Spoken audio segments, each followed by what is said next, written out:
Good morning guys आउ एक video को आपन को स्वागत जनाऊँ। सकाल उठिकी चूड़ा उपमा खाई गाधे पाधे ठाकुर को टिके प्रणाम करी बाहरी गली कटक पाई।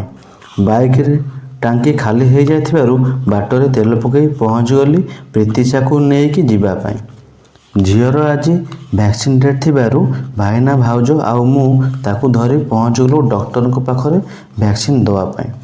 ताकू इंजेक्शन फोड़ाफोड़ी करी रिटर्न पड़े आसी खरा बेले भात सह टिके मटन तरकारी खाई टिके रेस्ट करी बाहरी गली बो को नहीं गाँव रे छाड़िबा पाई। जाएकी पहुँची बैग थुआ थुई करी देखिला बेलू गाँ छुआ क्रिकेट खेलु थांती।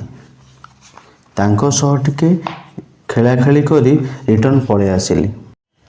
पहुँची देखे तो भाउज नानी सह वीडियो कॉल कथा होचंती। नानी टिके हाई हेलो करी बाहर आसली रूम पाई।